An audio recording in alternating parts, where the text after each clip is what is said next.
بسم الله الرحمن الرحيم والصلاه والسلام على سيدنا رسول الله. من قناه خالد عبد النبي على اليوتيوب، وقسم اسطوره على موقع شيز.كوم بلاعب طبعا اسطوره من البرازيل تقييمه 2008 وانا 1983.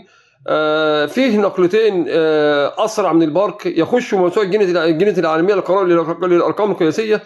والله العظيم هتشوفوا مفاجاه. يا رب الجيم ينال اعجابكم وتعملوا لايك كده، وعشان طبعا يعني تساعدونا ان احنا نكمل باذن الله عز وجل، وتدونا دعم ان شاء الله ان احنا نكمل مع حضراتكم. هنبدا الجيم على طول مباشره.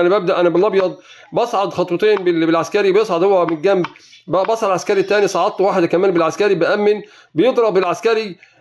طبعا هو تقريبا عايز ياكل العسكريين في عسكري امام حضراتكم. قلت ما اجيب الفرسه بتاعته، اكل، فاكلت الفرس الاول وبعدين كلت العسكري بتاعي بامن.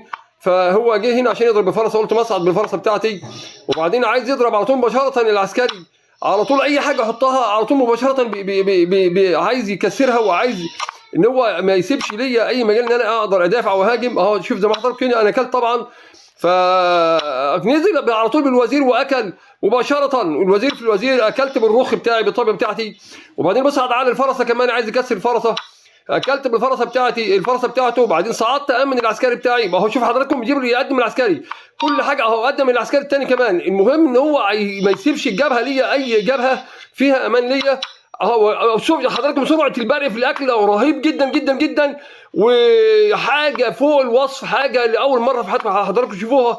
ده لعب نادر جدا جدا. وبعدين هنا جه هنا صراحه في موقف اسطوري بالفيل.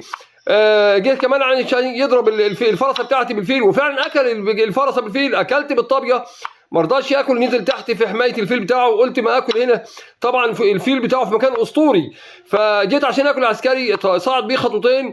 طبعا هو كده مأمن، ما اقدرش اكل لانه مأمن هنا بالفيل. وبعدين صعدت واحده عشان ارقي، عملت بلندر صعب جدا جدا، ما يعملوش لاعب ممتلئ. اكل هو طبعا، قدمت بالعسكري الثاني عشان ارقي، كمان صعدت واحده بفضل الله عز وجل. هو بقى ما عادش قدامه لانه يكشش بقى، لانه خلاص هو ادرك ان الجيم انتهى وما عادش قدامه حل الا انه طبعا حط طابيه في الطابيه، اكلت، وبعدين نزلت كش مباشره بالفيل بتاعي، وبعدين كش بالابيض كمان العسكري.